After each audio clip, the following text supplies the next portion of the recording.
Monster loves you. Roar, roar. Hey good lookins, what's cookins? We're an elder now. Oh my gosh.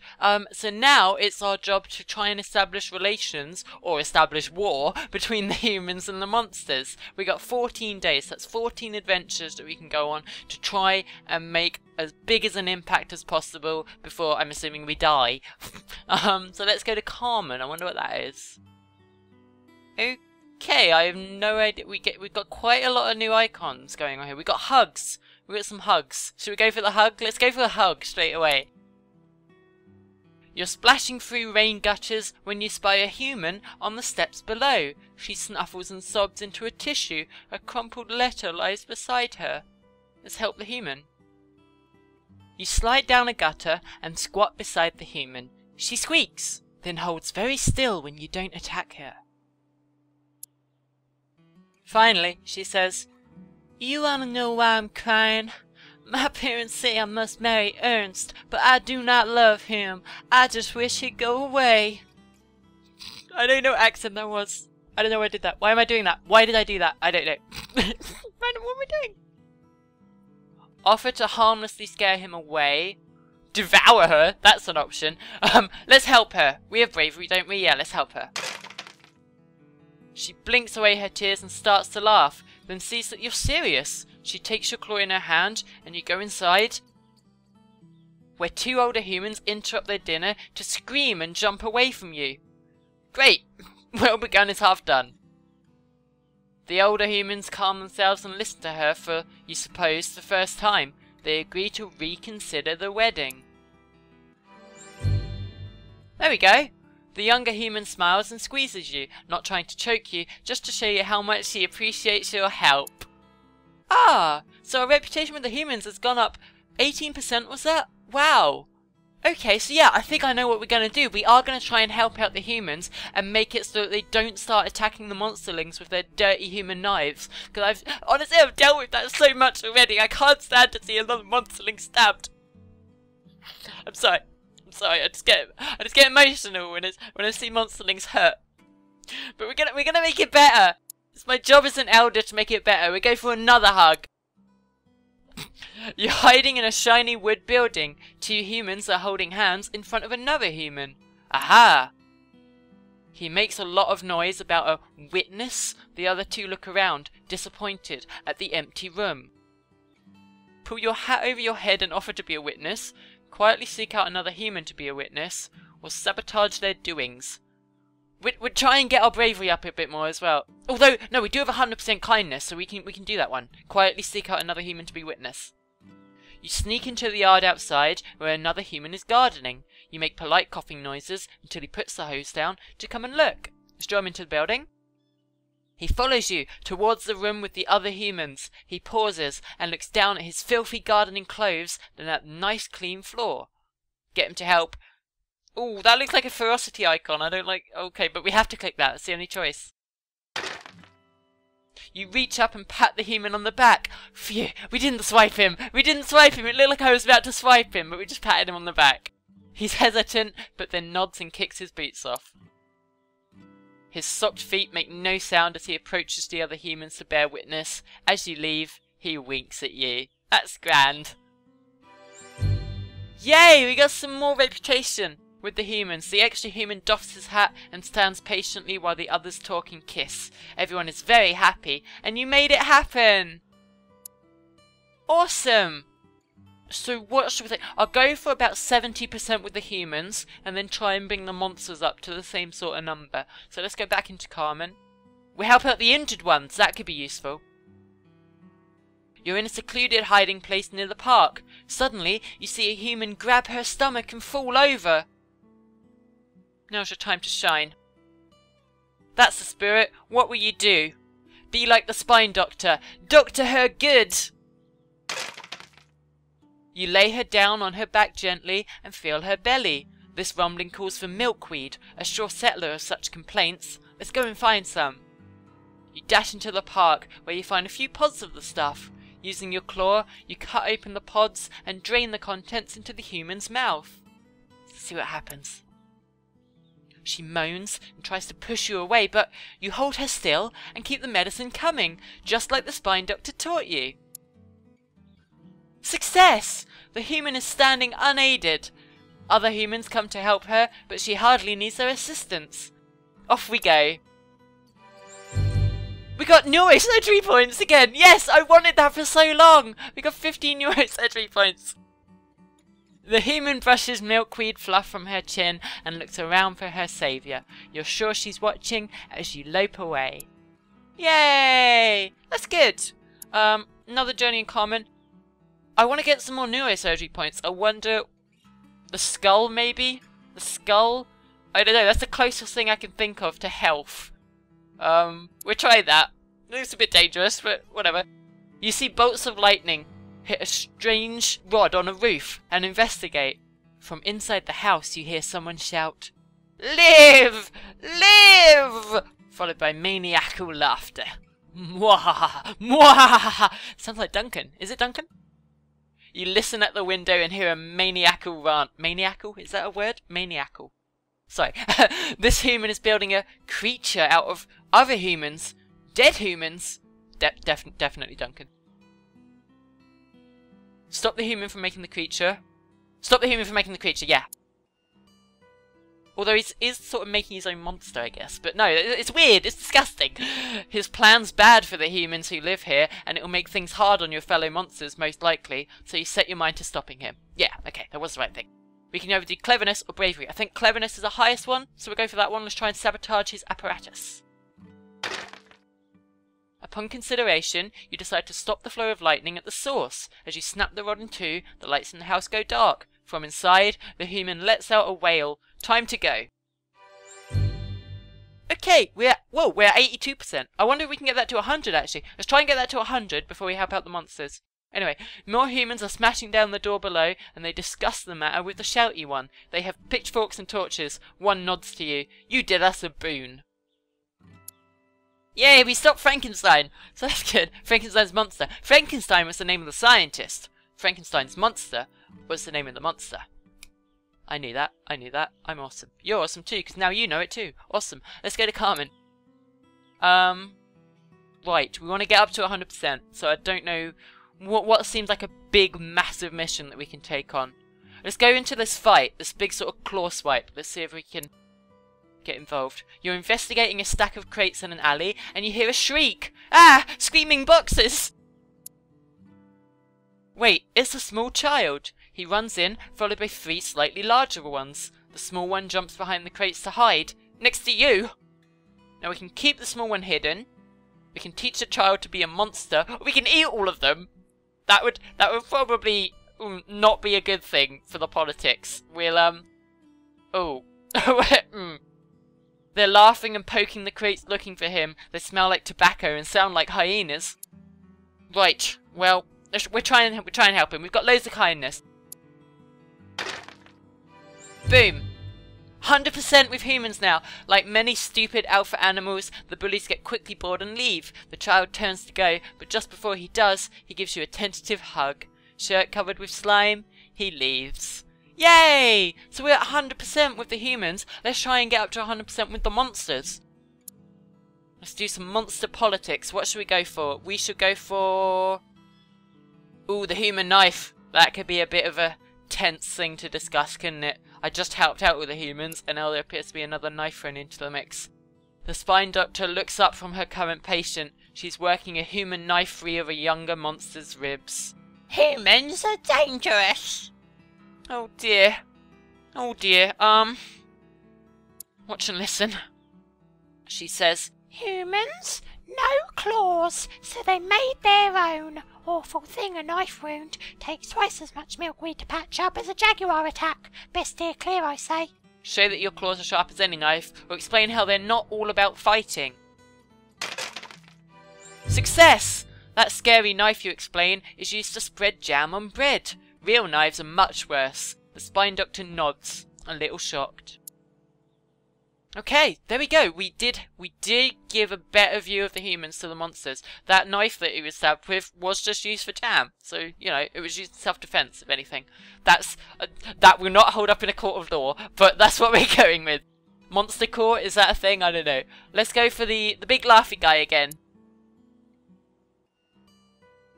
Greeblitz, puffed up with multisyllabic importance, addresses the other elders. My fellow monster-men, he begins, I propose we meet the humans halfway.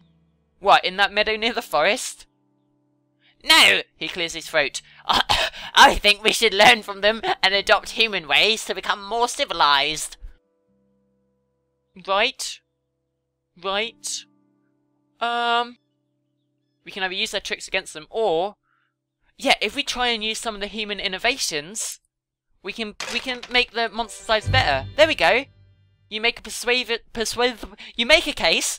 Under your tutelage, the other gathered elders learn much about organization governing. The human way. There we go. So maybe we have established a monster court now.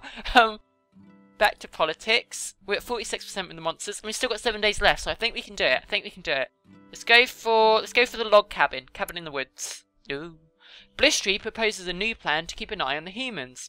What is it, Blistry? We'll take over an abandoned house in common, keep someone in there at all times, and take extensive notes on everything they do.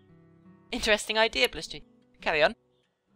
Several other elders seem to like the idea very much. They argue about where to establish the spy house, though. Carmen has many empty buildings. Which shall we use?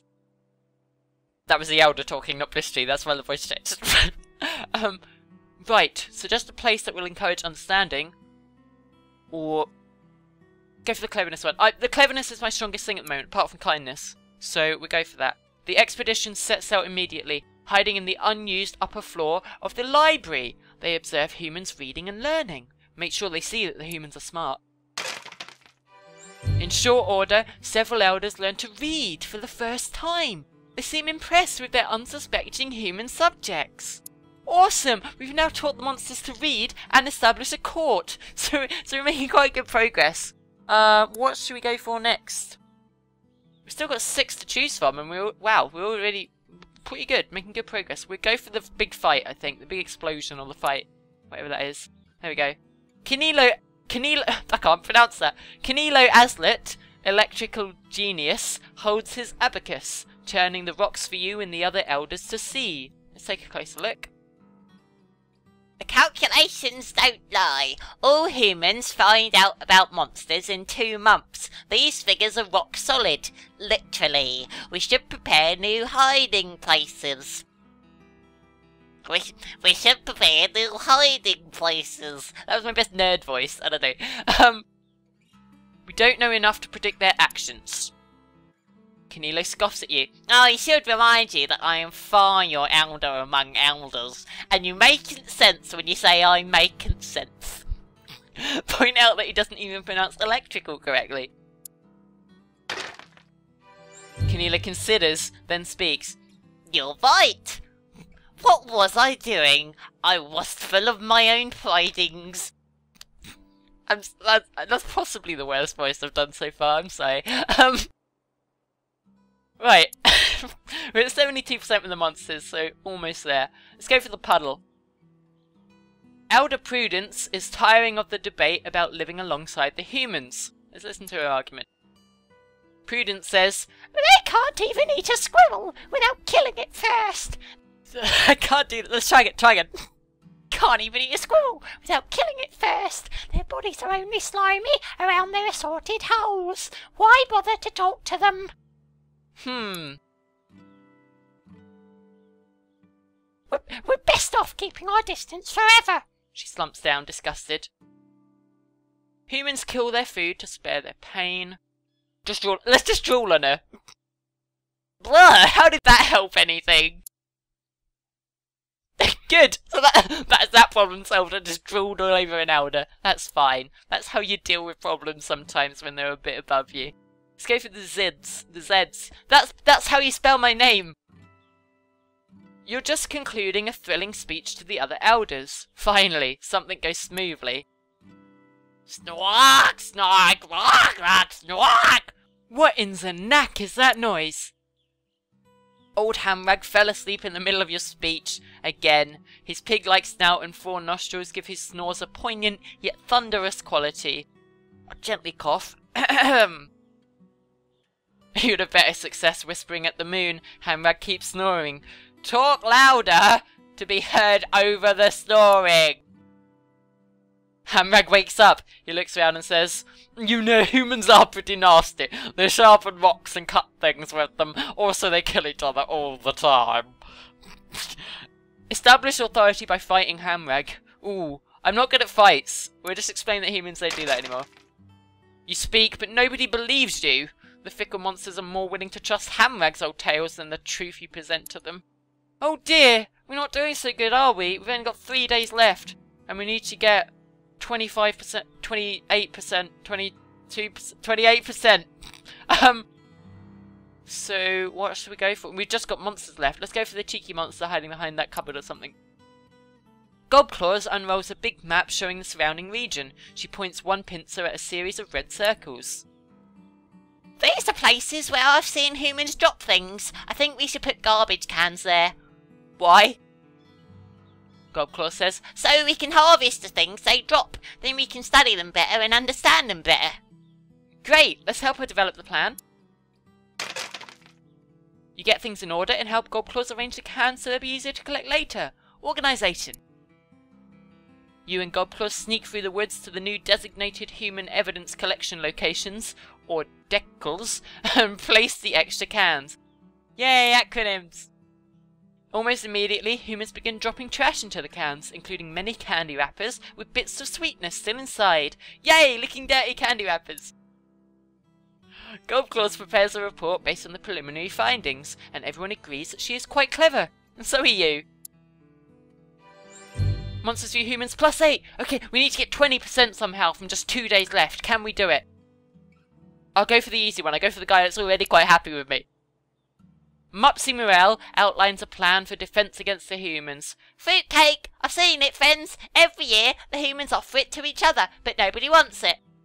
She can't possibly think fruitcake's a weapon.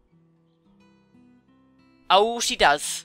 Mupsy goes on. If they fear it so, it must be a weapon. Perhaps a deadly poison. One we can steal and turn against the humans if we need to.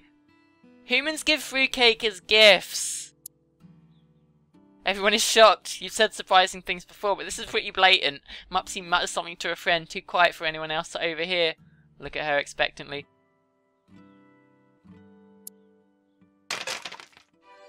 Mupsy mutters. You are known for your generosity, so perhaps you are right, but I still want to get my claws on some fruitcake. Ah, can we get 12% from one more mission?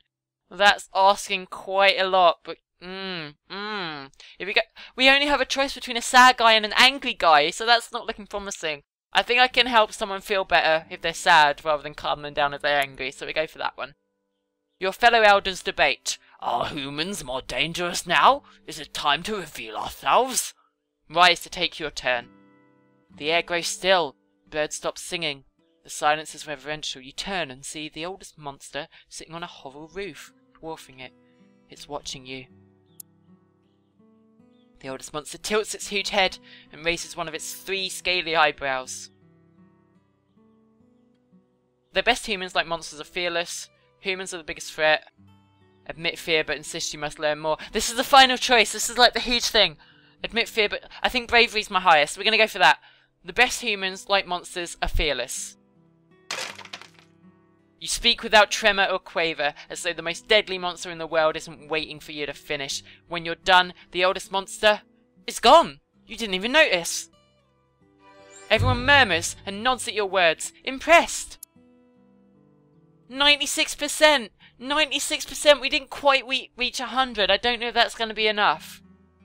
See what happens. As you walk through Portland Square, you think on your past. Life hasn't always been easy, but you've built up your reputation. You're quite well respected.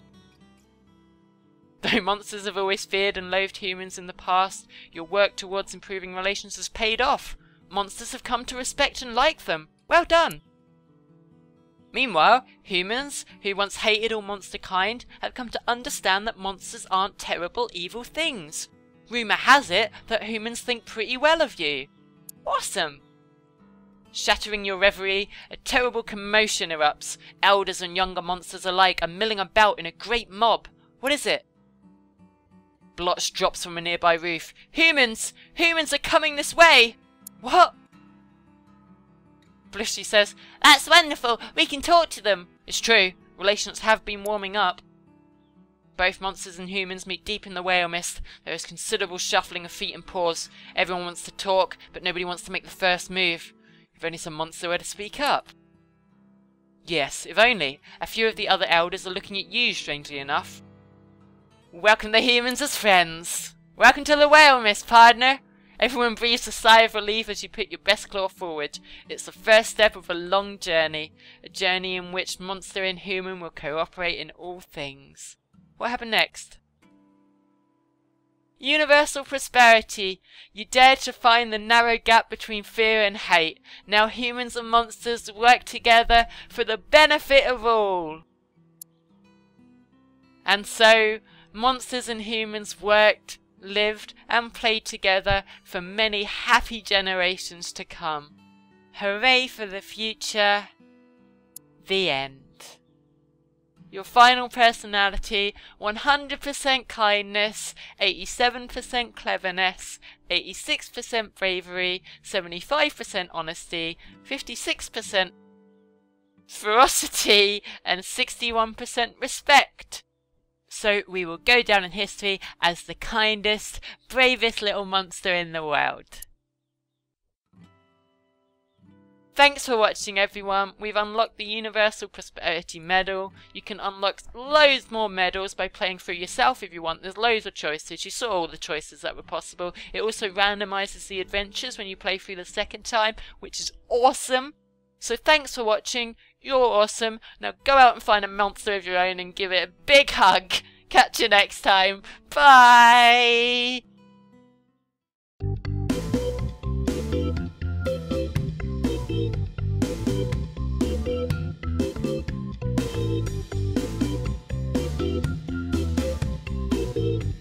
Wait a minute, Zoe, what are you doing? I just noticed this is different outro music to the ones you use typically. I suggest you change it back immediately. Oh, sorry, little monster. I thought that the viewers might like something a bit new, spice it up a bit. Maybe I'll put the old one back on now and maybe they can decide what one they like better.